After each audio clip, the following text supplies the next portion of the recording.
You guessed it, Pressure Points with your two adventurous hosts. I'm D, this is Professor AJ, and we're hitting you with Season 4, Episode 7, The Double Mutiny. This bad boy is a continuation of the golden age of terrorism from a couple weeks ago. Find us on Instagram and Twitter at @PointsOPressure. Let's get to it.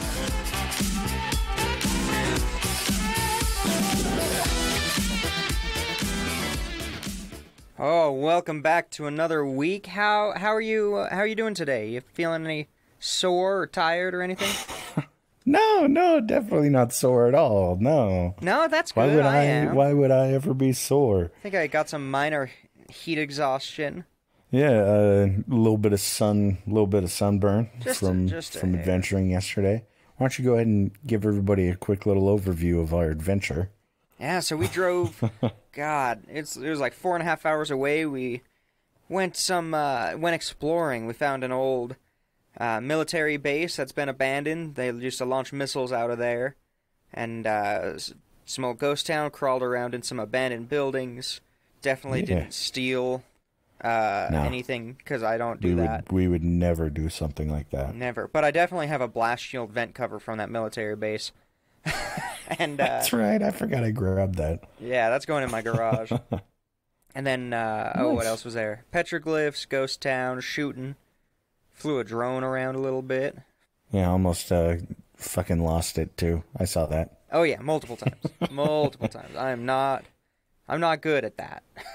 But yeah, we might throw some pictures up. I doubt it. I don't know. It's up to you. You took all of them, AJ. Yeah, I'll throw some up, I think.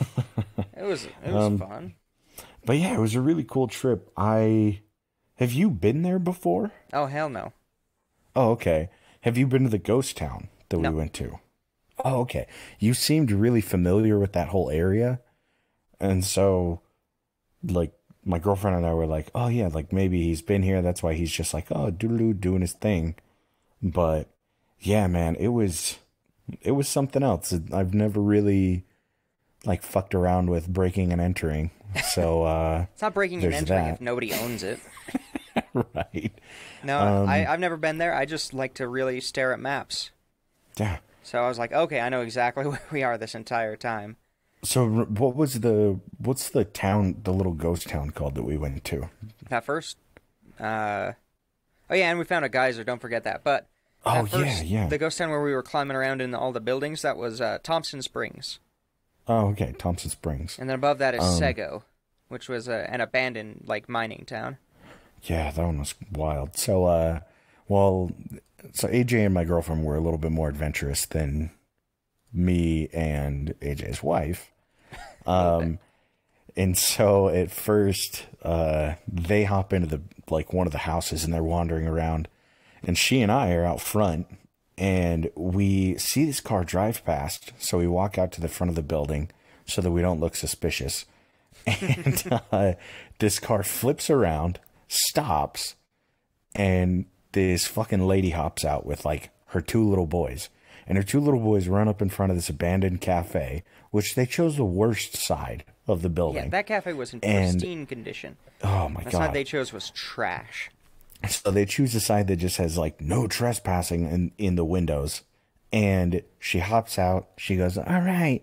Takes a picture of them, looks over at wife and I, and I'm just like we just kind of give them this look, and she goes, all right, hurry, and they hop back in the car and just book it out of there. And I was like, fucking really? Like, that shit drives me nuts. Like, yeah, if you're gonna come all the way out here, which it is in the middle of fucking nowhere, like, if you're gonna come all the way out here, at least like check out some of the cool shit that was there. Because dude, they didn't even get the coolest looking abandoned building.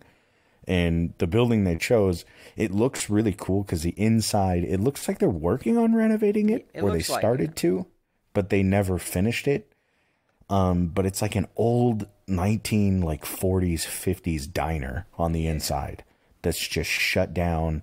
It's still got the booths, the bar. On the bar, there are a couple of, like, there were still some glass ice cream glasses on there. Super fucking cool. And on the long side of the building, it had like cafe or whatever, and it was just like these huge, beautiful windows and shit. And yeah, fucking Instagram Susie and her dumb kids just got the worst part of it. So I don't know. Maybe we scared them off. We looked like fucking locals. We did look homeless. You're right. This is true. But, yeah. Just stumbling out from the side of an abandoned building. You gotta pay the troll toll. There's some cool stuff up there. Like we went into pretty much everywhere. You could tell people have been in it, even fairly recently. Like not a ton of spider webs, but it's far enough out of the way that you don't have like just destructive vandals the whole time. So that was really nice. There were like some newspaper clippings from the 70s and the 80s all around and stuff like that. But one of them was we went into a basement that was kind of hidden behind some bushes, and it had just thick cobwebs everywhere. Went down there, and it was an old like homebrew station, I guess. A bunch of like paperwork from people who like newsletters for people who make their own sparkling wine and stuff from the IRS, and it was pretty cool. Dude. Like there was like an old photography magazine from '79. Yeah. And like old shoes and shit. It was shoes, definitely. Oh God. But yeah, super, super cool experience. We'll probably throw pictures up about it, I'd imagine. Yeah. Because it's going to be something we're going to try to do a little bit more often. Maybe show off our adventures. Hell yeah. But yeah. This is now an urban exploration channel. Yeah, exactly. So, to those listening, definitely fucking check out some of that weird local shit that you've heard of. Yeah. Just be respectful. Don't break shit. Oh my God. Don't fucking vandalize old Native American murals. Yeah, petroglyphs. Yeah, if I do end up posting those petroglyphs, they are larger than a person is tall. Yeah. They're huge. AJ and I had stood in front of them, and I mean, these things are like 7 feet tall. They're fucking huge. That's crazy. Yeah, absolutely awesome. And more walking than I've done in the last like fucking 30 years. 20 years, yeah. Oh, goodness. All right, so Double Mutiny. Yeah, the Double Mutiny. So if you guys remember a couple weeks ago, well, no, 3 weeks ago, I don't know. I had talked about an airplane that was hijacked back in the 70s that a scientist was on, or psychologist. So he had gotten off this flight, and he was really intrigued by violence in humans and what causes that violence and how we can prevent it, and essentially, like, from a scientific standpoint, start making steps towards world peace. So what he did is he set up the Raft Experiment, which it was named the Akali. And his approach with it was getting people onto the raft and getting them in situations for a long amount of time with like no privacy and see what causes violence or anger. So completely built ethical. the Akali. Yeah, totally ethical. I mean, it was the 70s, so like, it was free reign on it. Yeah, that's when they'd give you acid and shit. Yeah, right. No, that was MK Ultra. Oh, sorry, my bad.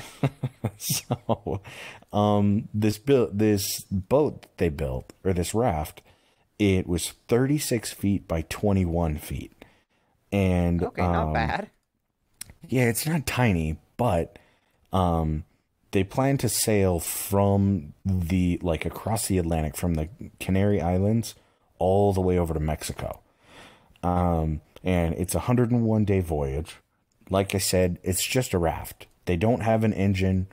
It's only sails. Oh, shit. And unfortunately, he had planned it so that they were expected to arrive just as hurricane season started in Mexico. Jeez. And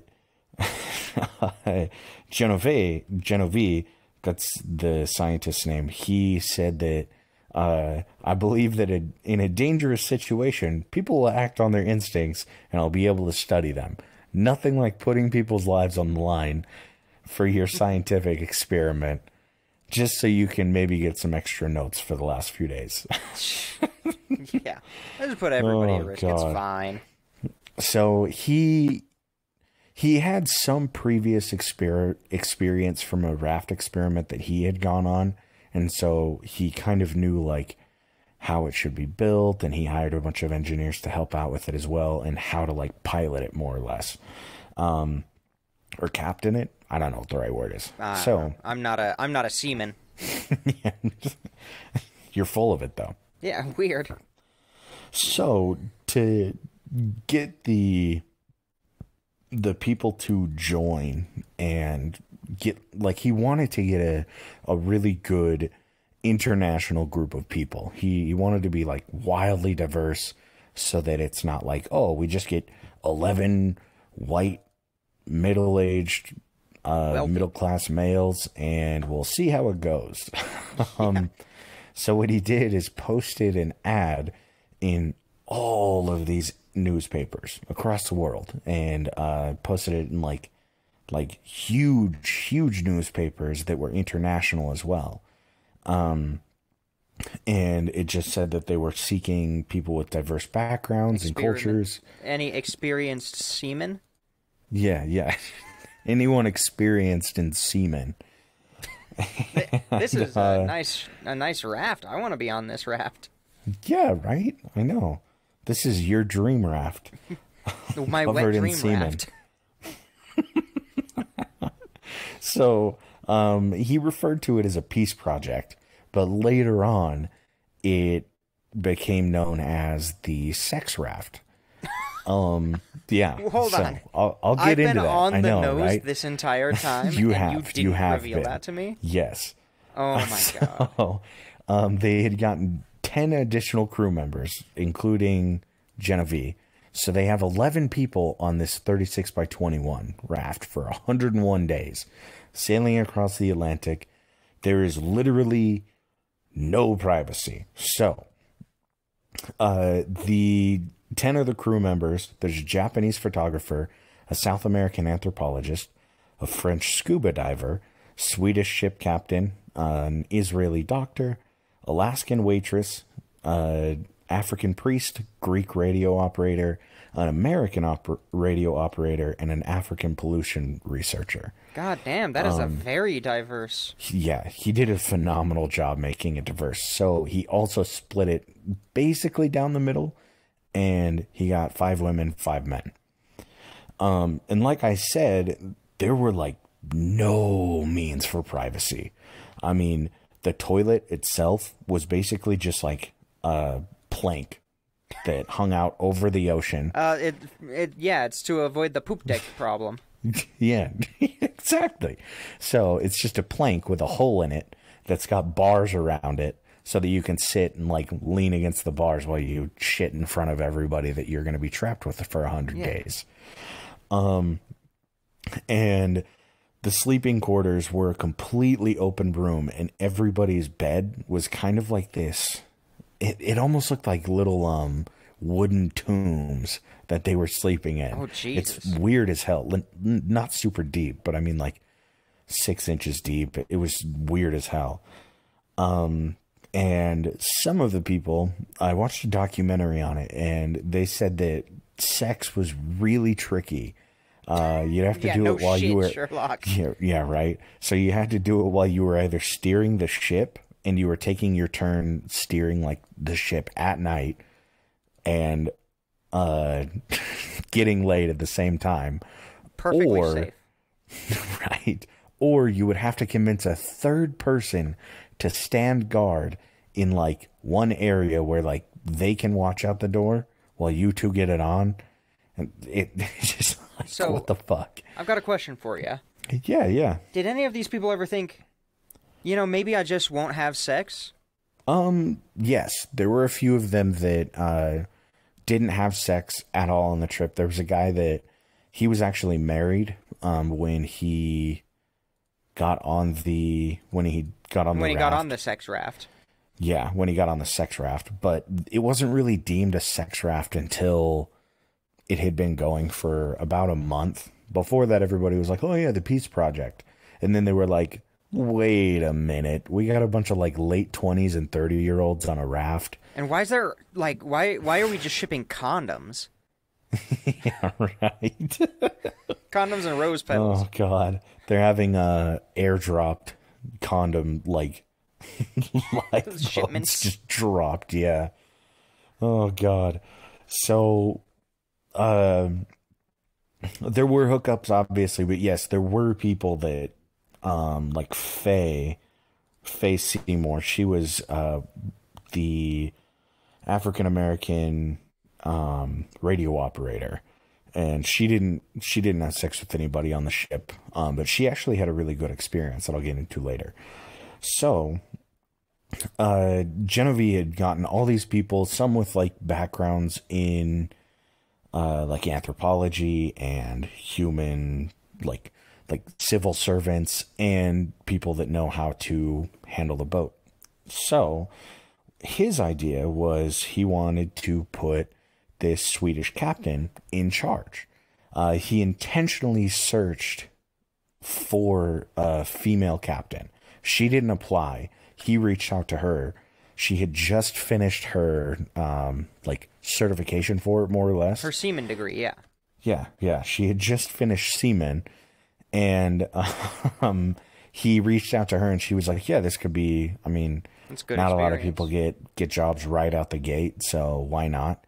So she comes aboard, and his idea was he wondered if having women in power will lead to less violence or more violence. And maybe men will become more frustrated with women who are in charge and try to take over power.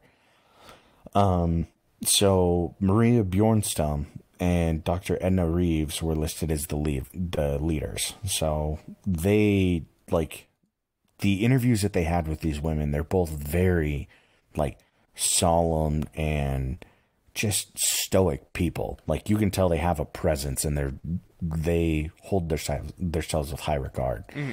And it, like, I mean, he chose the best two people to lead this ship, if I'm being entirely honest. So, on a daily basis, what they would do is everyone would get up, they go about their day, eat, whatever, and they would all sit down at a certain time, and they would fill out questionnaires on Do you their feel violent thoughts today? Yeah, right. Essentially, yeah. Just questions that would kind of prompt, like, what are your thoughts on, like, this person? What about this? So some of the questions included, like, their sexual activity. Like, did you sleep with anyone last night? What are your masturbating habits while on the ship? And they were told that these would stay completely anonymous, that it was really just like, what are, like, strictly for research purposes, so that he can track, like, the group level of anger and how it's rising. So some of the questions were like, who was annoying you at the time? Others were like, who do you want to have sex with while on the ship? And there were also, like, open journal entry areas where they would just write down, like, how they felt about other members that weren't annoying them, just like friends that they were making, what their thoughts were while they were on the ship, and what events are happening that could potentially cause confrontation. Okay. Now, there were also questions pertaining to if the women were on their period or ovulating, and they would later on track this to, like, sexual behavior. And they were asked about, like, what was your daily schedule and your interactions and your impressions of your schedule and your interactions.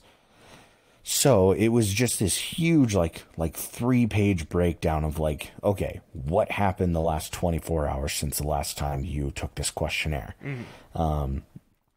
And a lot of these people kind of talked about it as, you know, we took these and we were incredibly honest, because we knew that for the next 100 days, if we were going to get pissed off and we were going to lie on these things, it wasn't going to go well.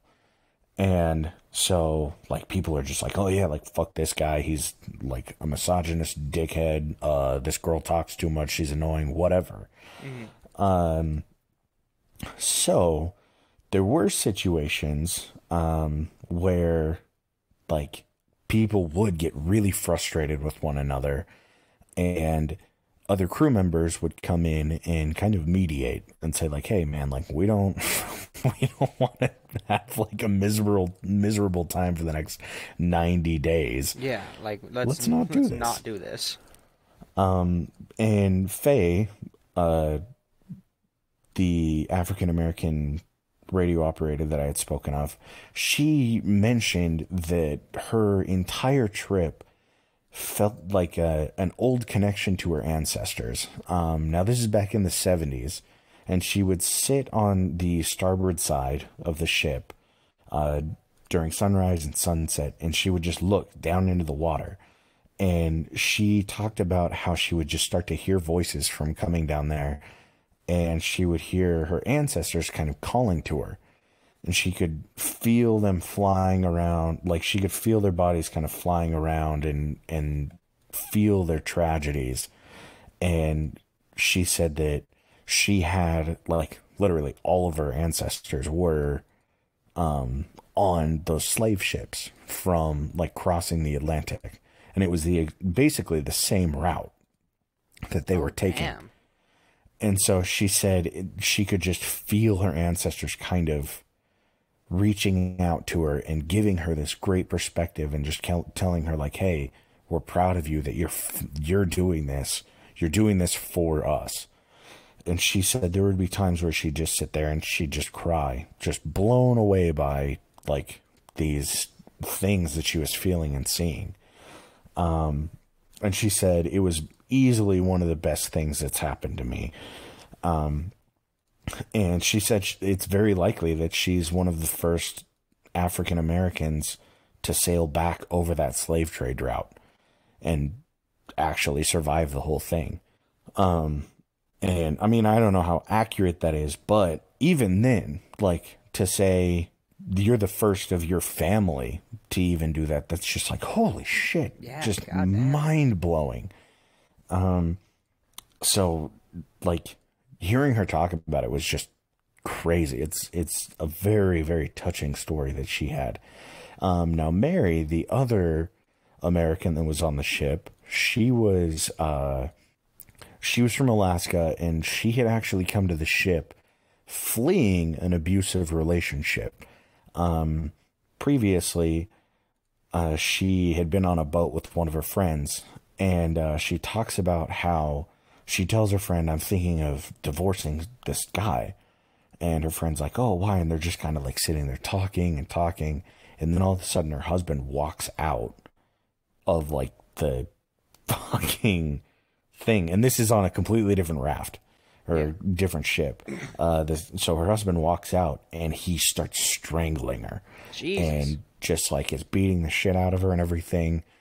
And so she saw this as an opportunity to just escape, because she was like, if I can get on this boat, then he can't get to me, and he's probably going to leave me because he's just going to think that I'm out here fucking like crazy, whatever. So she's all, this was my escape from an abusive relationship. So as much as I want to say that this is just some, like, hilarious, ridiculous sex raft, it did save some people, and it gave them phenomenal perspective into their own lives and lives of their, like, the lives of their ancestors and everything. So, I mean, it was beneficial to some people. Others, it was kind of neither here nor there. And I mean, others had a fucking wild sexual Atlantic experience. Okay, so what you're saying, to put it in a nutshell, is there's no ship like friendship. Oh, God. It's exactly that, yeah. Oh, you know? God. There is no ship like friendship, AJ. Quite like friendship. I feel like we've grown from this. Oh, we've come a long way since our first episode. So, over the course of this whole thing, even with people having sex in front of each other on the ship, even with people shitting in front of each other. And honestly, all of that goes hand in hand. Having all these emotions, yeah, shitting and having sex, one and the same, in my opinion. I knew you were going to say it. I set you up to say it. I still wish you didn't. It's the entirety of our podcast. Actually, yeah. So, Genevieve just wasn't getting the conflict that he was really looking for. So, is this where he has to drum up a little conflict? Yeah, he decided to stir the pot. And so above the hull, not the hull. What the fuck? Where do you have like the steering and shit? The bridge? I don't know. The deck? Yeah, whatever. So he has this little like loft thing, more or less, that they would get together, and that's where people would fill out their questionnaires. They would have like ship meetings. He gets everybody together one day, and he says, "Hey, we aren't really going in any direction. Currently, the study is sitting stagnant. So," and he pulls all these papers out. No. And he says, "We're going to read some of these personal questionnaires and some of your entries." So. What a dick. Oh, God. Yeah. So, he kind of starts talking about how, like, oh, so-and-so said this. And he goes like, oh, there was just one woman who talked about wanting to sleep with the Greek radio operator. And so he read her entry about it, like said, oh, she wants to sleep with so-and-so, and she's been feeling these feelings for him. And then he gets this other guy's notes, whether it's from the same day or from days after or prior. And it says, oh, well, like, she's been annoying me because she talks too much. She's just fucking awful. And, like, everyone was talking about it, and they go, it was the worst experience because he's just airing our dirty laundry. And it didn't even cause, like, complete dissent. It was mainly everyone was just pissed off at him for being such an asshole, saying that this was anonymous. And then he's like, oh, actually, it's not. Also, here's all your shit that you've been writing down for the past 30 days. Yeah, that's a huge fucking dick move. Like, what the fuck? Seriously. So, like, the biggest thing that a lot of people talked about was that after that, they really started holding back on their journal entries.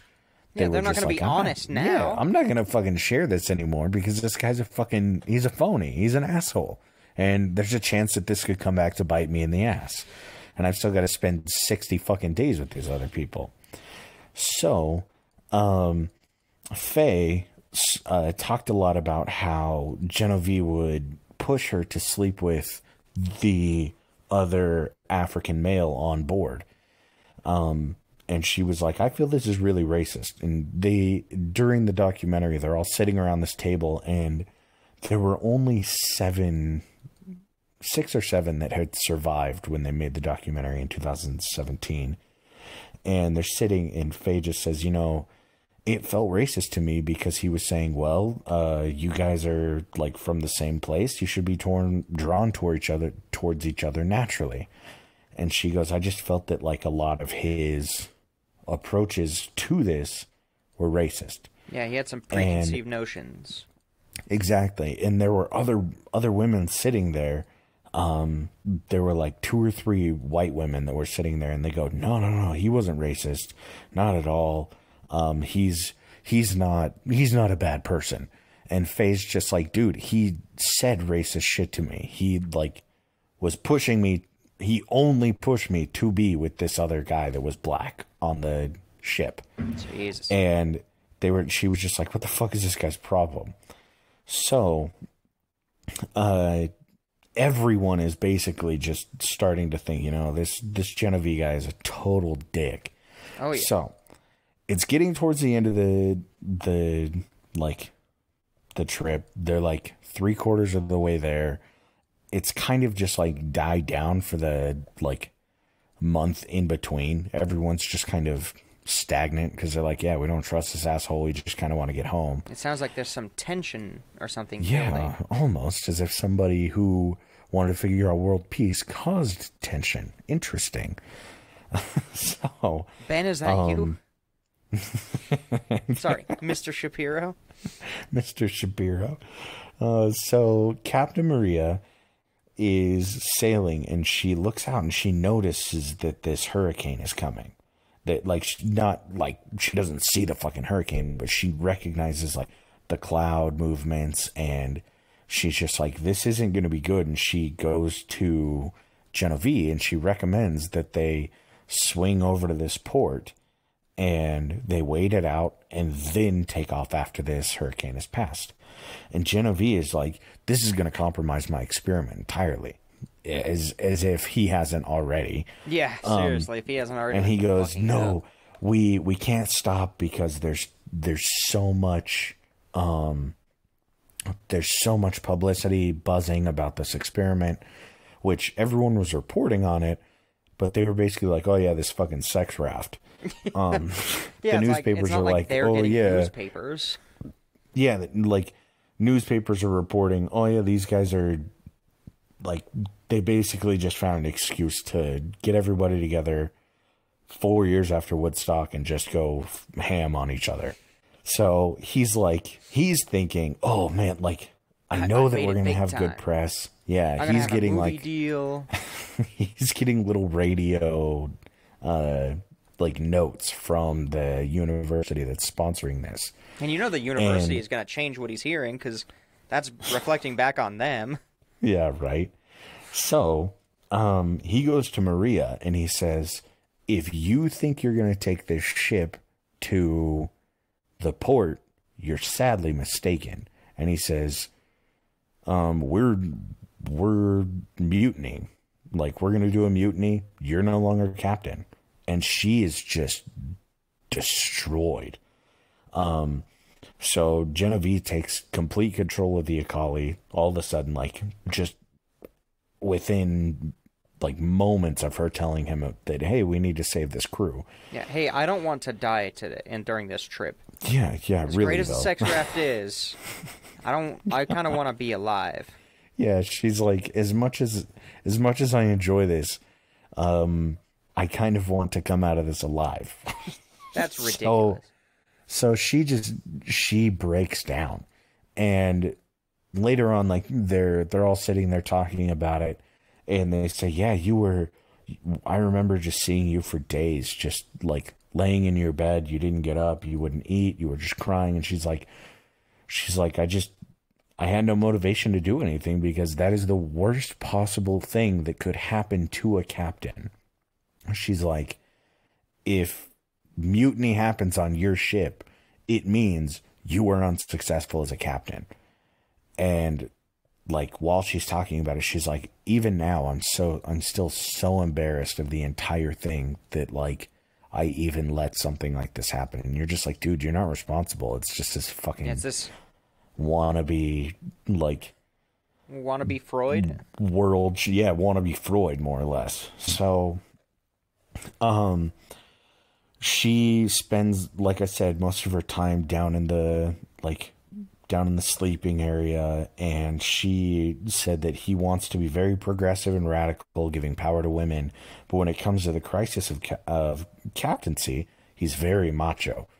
And it's not wrong. Like, he says, right at the start, I'll even go back to that fucking quote, I wonder if having women in power will lead to less violence or more. Maybe men will become frustrated when women are in charge and try to take over power. Wow, I wonder if he would ever get frustrated at that. I know, it's almost like that quote was burned into his mind when he started it, and he was like, wait a minute, I need to be in power of this. Jesus. So, they avoid dying in the hurricane, because Genevieve just tells everyone, you need to do this, and just takes like total control, and they just barely avoid it. All of them are exhausted for the next like 2 weeks. They're just like, fuck, man, like this every day. They're just working their asses off trying to stay on top of this. And so let's see. After all this, they're all kind of sitting around, and they see on the horizon like this big cargo ship, and sun's going down. They go to sleep and wake up the next morning, and this cargo ship is like barreling directly towards their raft. That's totally normal. They're all just like, oh, fuck. So the two radio operators go down, and they're just trying back and forth to reach out to this cargo ship, trying to get a hold of its communications team. And they're just like, do not, like, change your route. Please change your route. Don't hit us. We don't know if we're not showing up on your radar. Change your route. And Faye talks about it, and she's like, it was terrifying. Like, I felt like I was speaking to dead air, but I knew I was speaking to their signal because we picked it up. Mm-hmm. So, it's like, it's getting closer and closer and closer, and it changes course like last second. And Genevieve the whole time is like, oh, like, we need to just stick to our route as usual, because he's thinking in his mind, he's like, oh yeah, this is going to cause contention. This is going to be what really, like, it really makes my fucking experiment snap. It's like, this is what I need. And so he's like, yeah, I'm not going to go crazy off course. And it's getting closer. It's just barely changing directions, but they're still worried that they're going to get pulled in by the undercurrent. Mm-hmm. And so Maria goes over, and she comes out of the sleeping area, raises a handful of flares, hands them to people, and this cargo ship like changes its direction big time right after that. And everyone is just fucking relieved. And Genevieve comes over, and he's like, oh, like, thank you so much. And everyone basically turns and they say, she needs to be captain now. And look at her. He was like, she is the captain now. She's like, I am captain again. And so Genevieve is just like, oh, okay, like, you guys aren't wrong. Because, I mean, he's basically just caused, like, total everyone to fucking hate him. Yeah. On this ship. And not a very good captain, it sounds like. Yeah. Almost like he's more of a science man. Yeah, one of them scientists.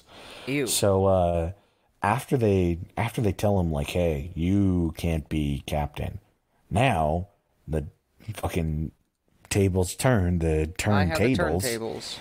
And Genevieve just completely shuts down. Does the same thing as Maria, and he just goes down in the sleeping area. And anytime he comes up, he's just an asshole to people. Like, he's just fucking rude. This is my experiment. Like, you're ruining it, guys. Exactly that. Now, he falls into this depressive state, and he pops onto the radio to hear back from his university on how things are looking in the media. And the university contacts him and says, hey, we're pulling funding. And he's like, why? Why are you pulling funding? And they go, because of all of the bad press. Everyone's saying that this is just an experiment to fuck on a boat for 100 days. So where did that idea come from? The sex raft? Yeah, like in the media. Like, how did the media pick it up and just start saying, oh, well, they're probably just having sex? So, the way that he kind of found people was he looked for people that were, one, diverse, and two, at the time, all of them were like really attractive people. And he insisted that they were all attractive because he wanted people to have sex while they were on the ship. He wanted that, like, sex and violence and fucking, like, yeah. So they, like, sexuality and anger and everything. And so the press kind of got hold of it, and they had asked him at one point, I think they had said, like, oh, what if people try to sleep on the boat? And he's like, they're allowed to do whatever the hell they want. And I mean, it was the 70s, so oh yeah, the people that they're getting are they're not these super conservative type. And so they're getting these people that are like, yeah, if I need to fuck on a boat, I'll fuck in front of people on a boat, whatever. Yeah, I don't care. It's a fucking boat. And so International laws apply. exactly. So I mean, the media kind of turned it, instead of it being like, oh, this is a focus on world peace. The media just says, honestly, you probably just got all these people together to have sex, and everyone started running with it. So the university is like, no, like we think the media is right. Your funding is completely cut off. We're done with this. That's definitely something that you should do to somebody who's mentally, going through it. Well, while still on the boat, by the way. Yeah, and I mean, they have no idea that he's having this fucking mental breakdown, because I'd assume he's probably just reaching out and he's like, yeah, we're still on course. Everything's set. We avoided these couple things. It's going great. And the university's like, cool. So you're out. And Jesus. So he has this huge existential crisis. He wrote in his journal, only one has shown any kind of aggression, and that is me, a man trying to control everyone else, including himself. And he just starts getting more and more miserable on this boat. And, like, he's being a total dick to people, like I had said, because now he just fucking hates himself. And, the people on the ship are still worried that he's going to try to take over, because he's starting to act crazy. Yeah. And I mean, there's still there's still a good amount of time left for this experiment. And there's plenty enough time to kill them all. Mm-hmm. So, like, 4 or 5 of them get together, and it's Faye and 4 other people. They get together at the top of the ship one night while everyone else is asleep, and they start planning, like, do we need to kill Genevieve? Oh, like, straight up, not just capture, let's just kill him? Yeah, do we need to kill this guy? Is he going to lead to our demise? Is he going to do another mutiny and potentially kill all of us? Like, what the fuck is going to happen? So, Faye says that, they can't, like, it can't just be put on one person. If Genevieve dies, everyone has to be responsible. And so they talk about everyone plunging like a knife into his chest with all of their hands together. Oh yeah, stabbing so they all him in have the chest. The guilt, but they're all liable for it. Mm-hmm. So, she just, like I said, imagines everyone stabs him, and then wrap him in a sheet and carry him over the railing and drop him into the ocean together. Or they plan to have the Japanese photographer was like, oh yeah, I can push him off the ship. Yeah, I was just accident him. Say, oh, he got drunk and fell off the ship. Exactly. And they honestly thought that the only way for this to really be successful is if everyone knew and everyone was in on it. It didn't go through. They didn't kill Genevieve. He died I thought we were almost there.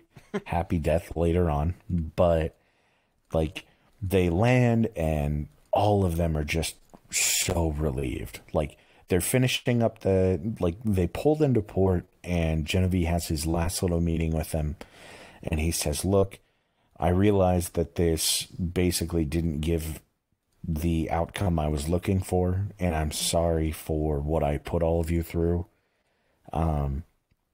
But more or less, he's just like, you guys showed resilience, and I appreciate you working with me on all this shit. And they're like, yeah, cool, thanks, man. And so they leave, they go live their separate lives, and Genevieve actually, like, while he was in his little depressive state, he planned this whole thing of building, and he wrote about it in his journals.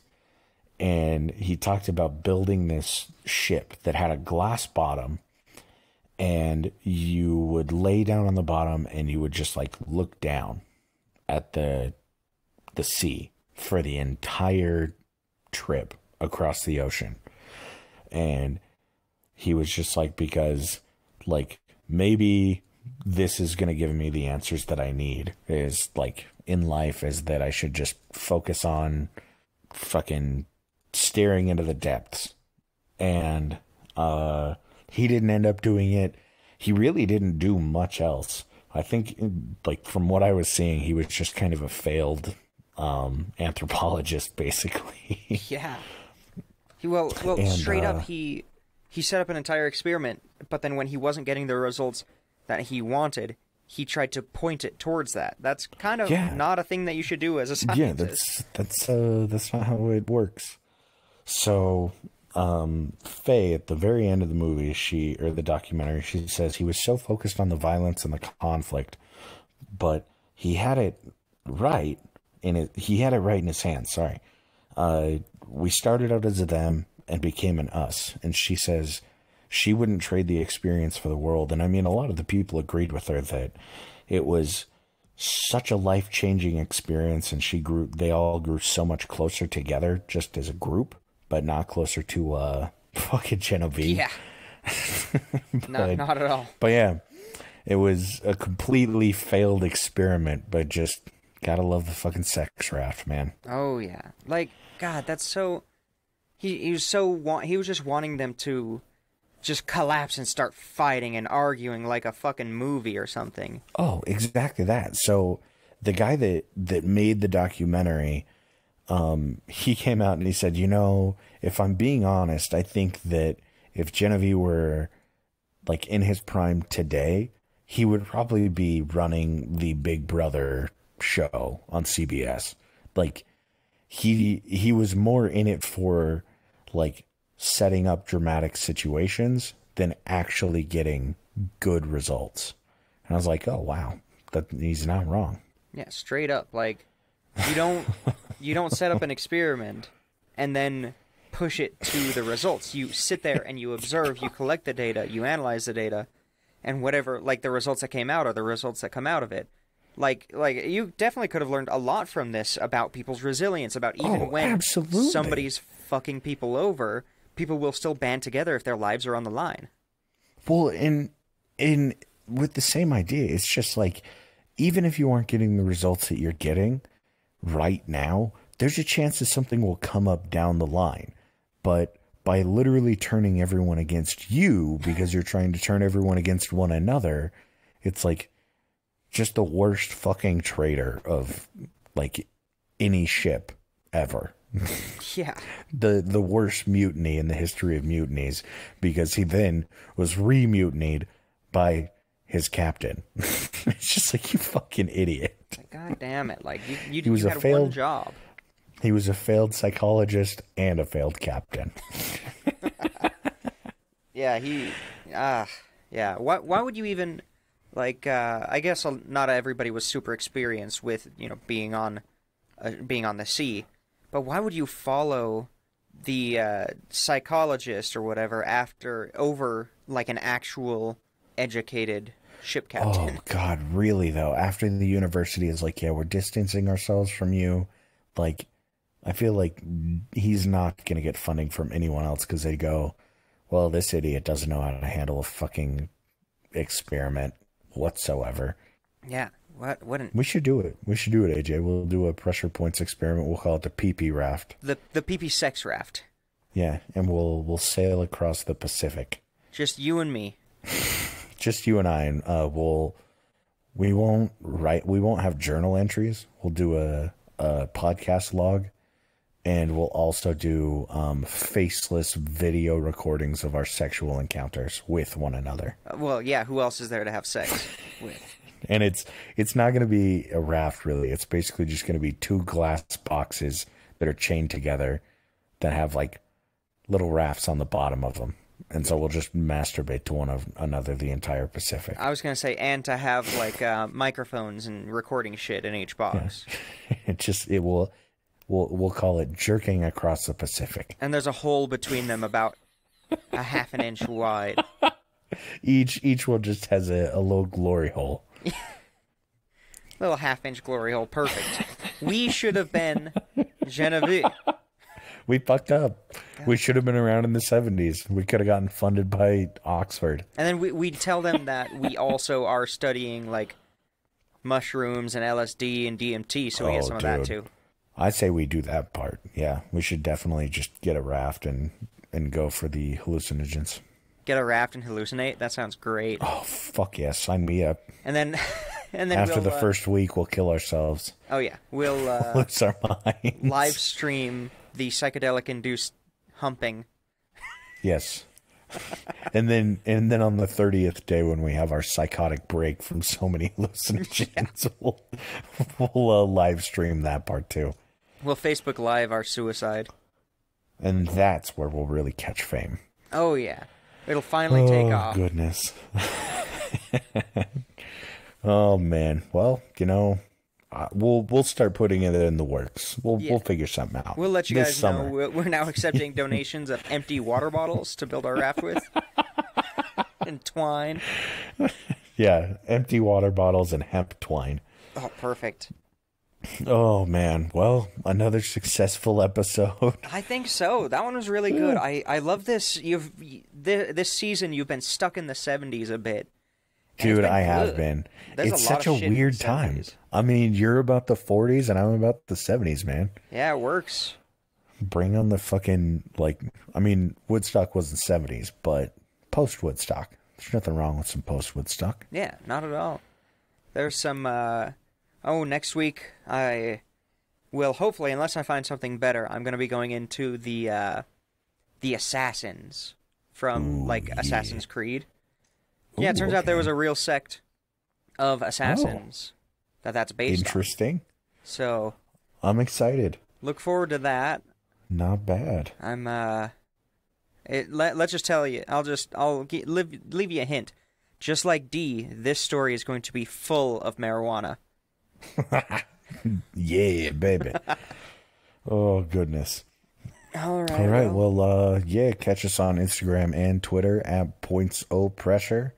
You got our patrons, right? Yeah, thank you guys so much for supporting us. You can check us out on Patreon. There's a link below in the little notes there. Thank you to D's Nuts, Nordic Thunder, Sexual Vanilla, Dark Runner, Haley, and Casey McFacey. And if you don't know where to find it in the show notes, always check it out in our bio on our socials. And reach out anytime you need to. We will catch you next Monday. Oh, I just found it. You just said goodbye, but it's patreon.com/points_pressure. Oh, there you go. Yeah, check out the sloppy seconds. I'm going to have new ones dropping this week. We do have some sloppy seconds, so always find those. All right, we'll catch you guys next week, suckers. See you then.